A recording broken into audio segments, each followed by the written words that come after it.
Hola a todos y a todas. En esta oportunidad vamos a concluir este video en torno al estudio de los efectos de las obligaciones.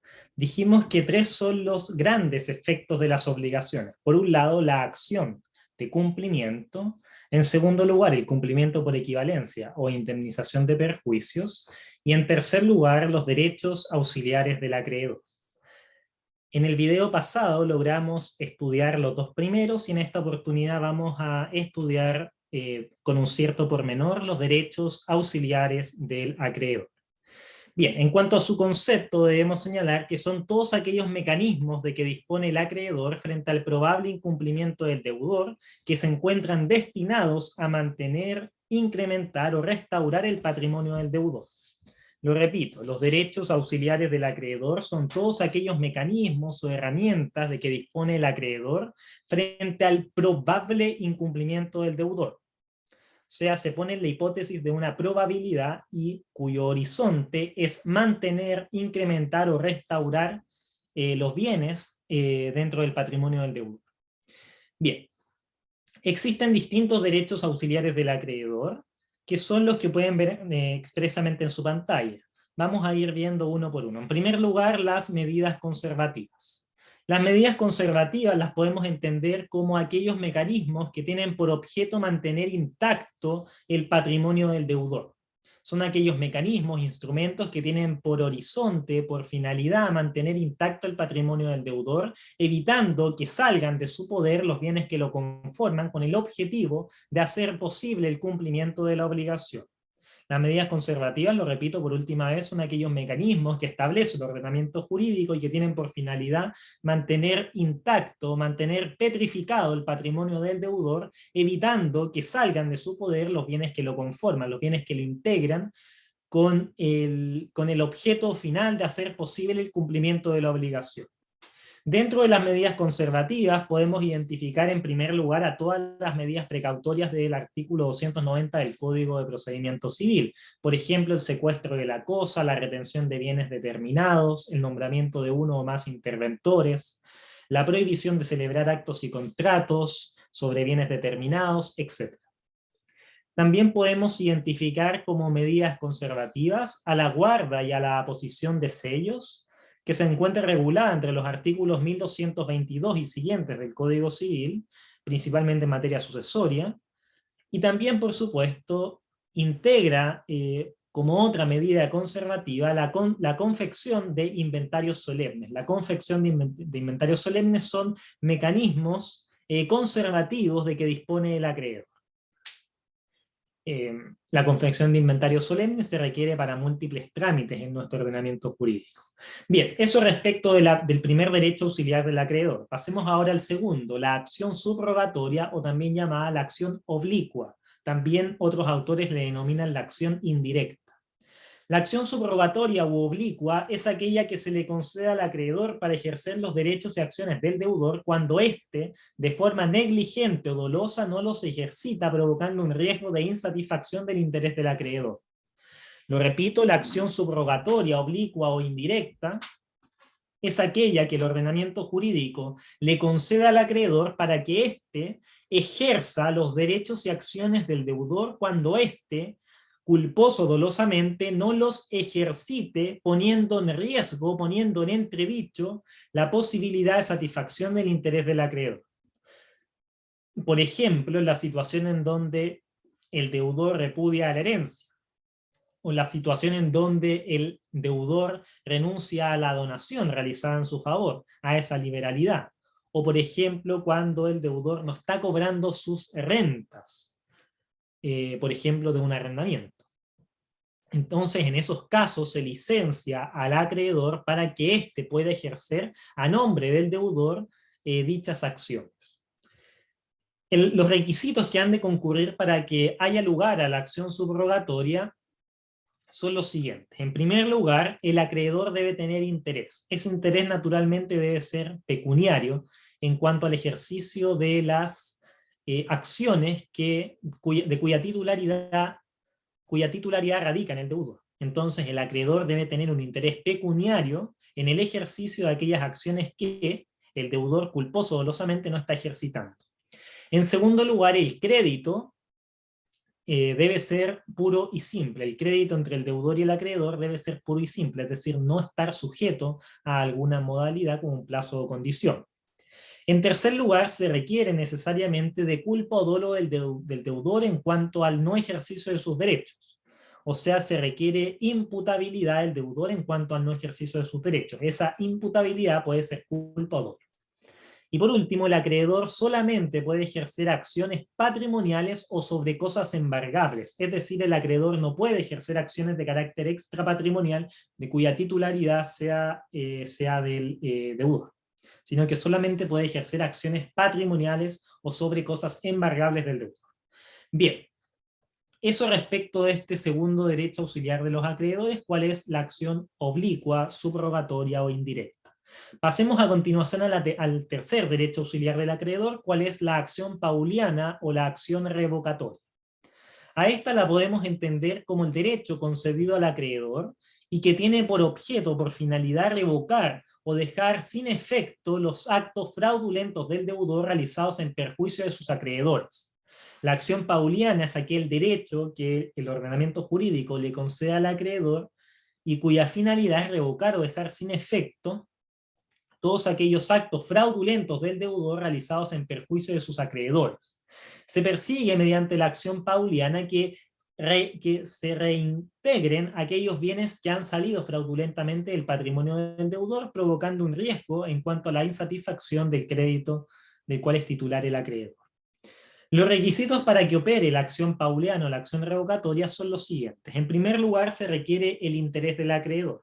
Ese interés debe verificarse al menos en dos épocas. En primer lugar, al momento de la realización del acto, y en segundo lugar, al momento de la deducción de la acción. Este interés del acreedor debe verificarse en primer lugar en el momento del acto que dilapida bienes del patrimonio del deudor, y por otro lado también en el momento de la deducción de la acción.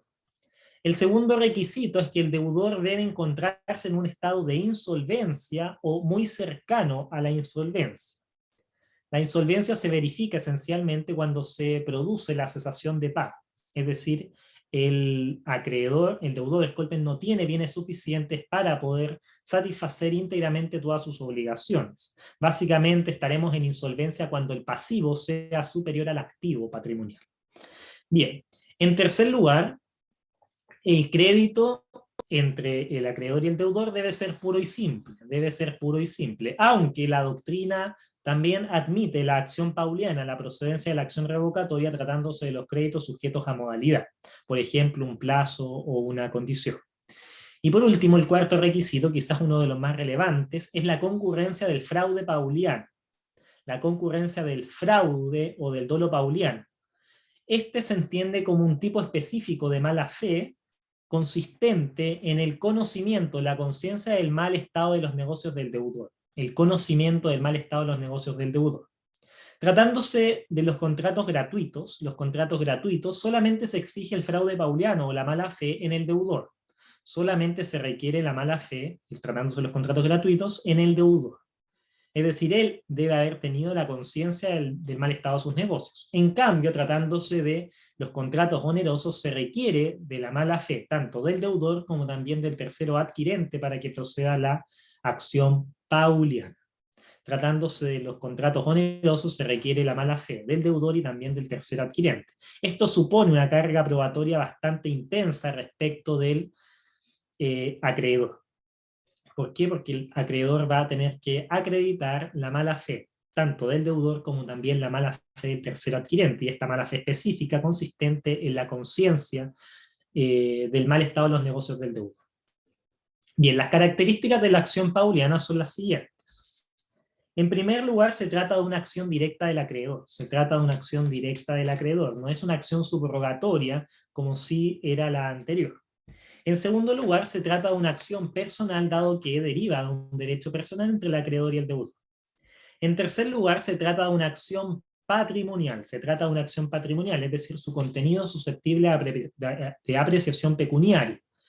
Que sea patrimonial significa también que es una acción renunciable, una acción transferible, una acción transmisible y también una acción prescriptible. Precisamente la última característica es que la acción pauliana es una acción prescriptible.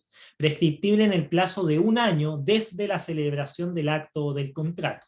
Es una acción prescriptible en el plazo de 1 año contado desde la celebración del acto del contrato. Al ser una prescripción de corto tiempo, no se suspende la prescripción de la acción pauliana. Bien, eso respecto de este tercer derecho auxiliar del acreedor. Veamos a continuación el cuarto, cuál es el beneficio de separación. El beneficio de separación tiene aplicación esencialmente en materia de sucesión por causa de muerte, y lo podemos entender como aquel beneficio que la ley le entrega, digamos, a los acreedores, ya veremos, a los acreedores del causante, que impide la confusión del patrimonio del difunto o del causante con los patrimonios de los herederos, de modo que se permita a los acreedores hereditarios y testamentarios pagarse de los bienes del difunto con preferencia a los acreedores propios del heredero.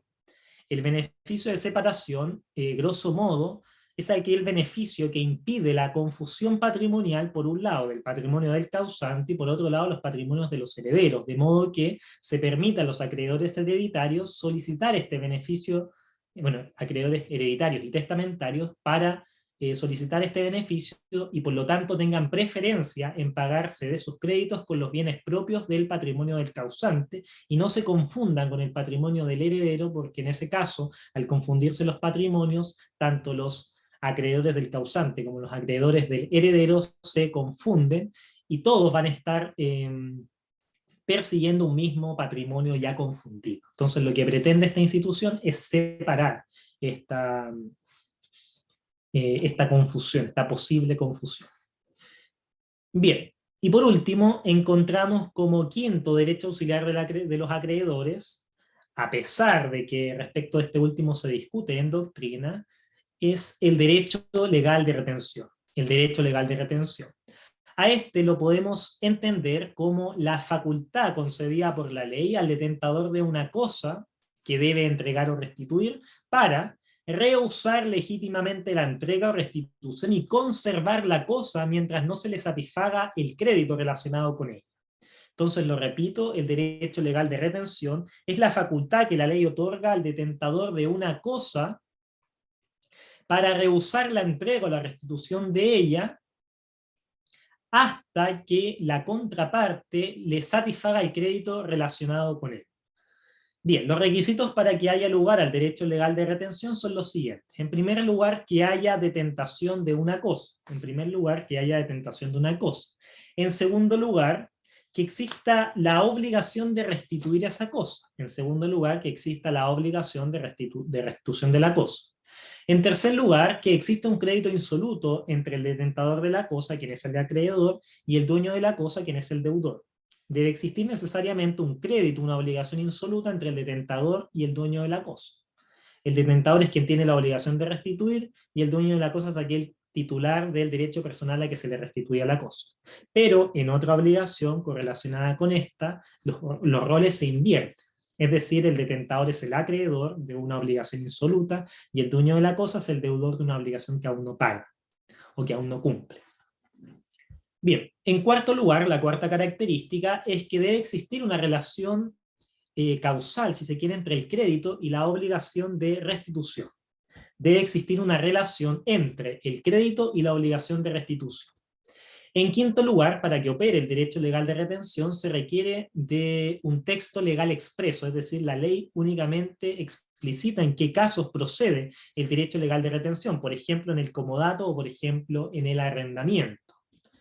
No en cualquier caso procede el derecho legal de retención, sino en aquellos en donde exclusivamente el legislador ha previsto.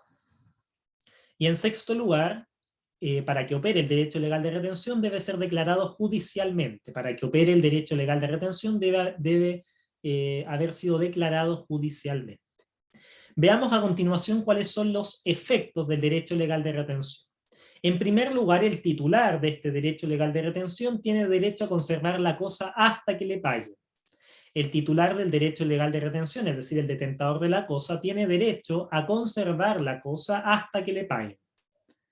En segundo lugar, el titular de la facultad el titular, disculpen, de esta facultad o del derecho legal de retención tiene el derecho a realizar la cosa retenida si el dueño no le paga lo reclamado.